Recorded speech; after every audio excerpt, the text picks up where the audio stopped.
Between 2021 and 2025, one man walked across all 234 constituencies in Tamil Nadu, met roughly 3 crore people, held thousands of padayatras, slept in villages, learned the ground. In those 4 years, BJP's vote share in Tamil Nadu went from 3.6% to 11.2%. Their best parliamentary performance in the state in 30 years. 0 seats. In 2026, that same man was given no ticket, no campaign role, a ringside seat, while the party contested with someone else's strategy. BJP won 1 seat. Vote share fell from 11% to under 3%. This morning, K. Annamalai walked into BJP's central office in Delhi and submitted his resignation. The party called it an amicable parting. Note that phrase. We will return to it. Before we talk about Annamalai, we need to talk about the wall he was always climbing. Tamil Nadu has been governed by 2 parties since 1967, DMK and AIADMK. Not 2 parties in the normal sense, 2 civilizational identities, built across 60 years of language, cinema, cult worship and grief. When DMK's Annadurai died in 1967, people fasted in mourning. When MGR died in 1987, there were reported suicides on the street. When Jayalalitha died in 2016, the city filled with people who had never met her. This is not politics in the usual sense. This is inherited emotion, passed from parent to child, like a religion. Into this wall, every few years, someone arrives with a new idea. Kamal Haasan tried. Rajinikanth planned to try and stepped back. Vijay tried and faded. And BJP has been trying for 30 years. With one brief, unusual, genuinely interesting exception. Annamalai was not a normal BJP leader. That matters more than it sounds. Most BJP leaders succeed because they fit BJP. Annamalai succeeded despite partly not fitting it. He came as an IPS officer, not a pracharak, not an ideologue, not a dynasty. A police officer who caught a corrupt official on camera and became Tamil Nadu's own version of Singham, anti-corruption, governance first, direct, confrontational, unscripted. That image worked in Tamil Nadu, not because of BJP's ideology, but somewhat despite it. He was building a constituency around himself, not around the party. And here is the central contradiction. The more successful Annamalai became, the more clearly he demonstrated that BJP's cultural nationalism, the Hindutva civilizational project, was not what was attracting Tamil Nadu voters. He was. Delhi saw that data too. They just reached a different conclusion from it. Delhi saw 11% and also saw 0 seats. So they decided, we need AIADMK. In April 2025, Amit Shah flew to Chennai, announced the BJP-AIADMK alliance, announced a former AIADMK minister as Tamil Nadu's new BJP chief. Annamalai was not consulted. He was the price. Because sources suggest AIADMK had an informal precondition.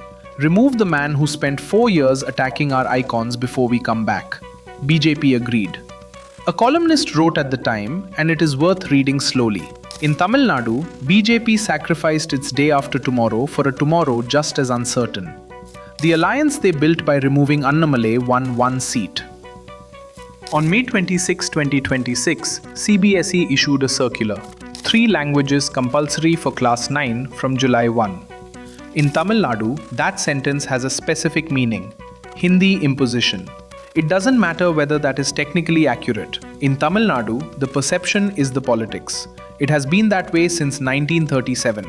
Tamil Nadu's chief minister called it calculated linguistic imposition. The state erupted.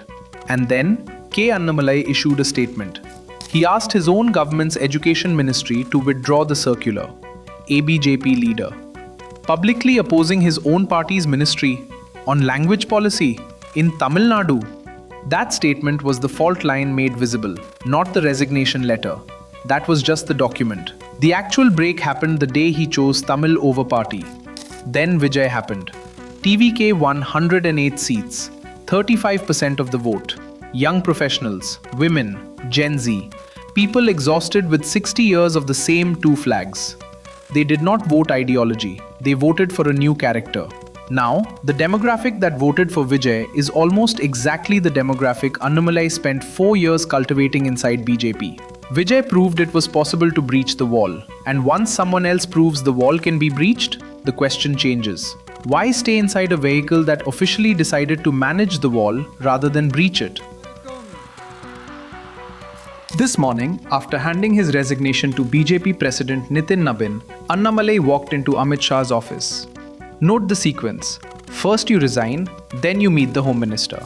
Consider BJP's position in Tamil Nadu right now. TVK has declared them ideological enemies, publicly.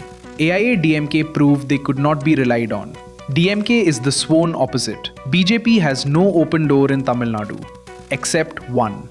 An independent Annamalai, building a Tamil nationalist movement opposing DMK, AIADMK and TVK simultaneously, gives BJP something they cannot plant officially, an antenna in Tamil Nadu, operating under a different name, with distance that allows both sides cover. This is not a brutal split, this is a restructuring. Annamalai gets freedom from the BJP ceiling. BJP gets influence it cannot officially claim. The Shah meeting is not a farewell. It is the terms of a new arrangement. Neither side will say this out loud. They do not need to. His supporters are drawing the MGR Karunanidhi parallel. Vijay versus Annamalai. Two new forces. A new post-Dravidian duopoly. History rhyming with itself. I want to sit with that comparison. MGR arrived with 3 decades of emotional capital. Every Tamil household knew his face before he spoke a word. His politics was already his personal mythology. Vijay is structurally closer to MGR than Annamalai is. He arrives with 2 decades of emotional capital already loaded. A ready-made army. Annamalai is not MGR. He has something different. Political credibility, IPS credibility, governance credibility. The track record of someone who did the work when nobody was watching. That is a different kind of capital. A slower kind. Maybe the more honest comparison is not MGR. Maybe it is Karunanidhi. Karunanidhi did not arrive with cult worship. He arrived with ideology, architecture, intellectual clarity, the framework for a political transition. The man who built the vessel that the movement could live inside. Annamalai may be attempting something similar, not the icon, the architect. Whether Tamil Nadu needs an architect right now, or another icon, is the state's question to answer. For 30 years, BJP has tried every available strategy to enter Tamil Nadu. Alliance arithmetic, cultural messaging, national identity projection. Nothing crossed the threshold. Then came one former IPS officer who walked 234 constituencies and built the party's best Tamil Nadu performance in a generation. And the party traded him for an alliance that won 1 seat. That is not Annamalai's story. That is BJP's story about itself. And now the man who understood Tamil Nadu better than his own party did is walking out, with that understanding intact. The laboratory is empty. What gets built next, in that space, by that man, in that state, is the most interesting political experiment in South India right now. You were watching Fault Lines. I am Abhijit.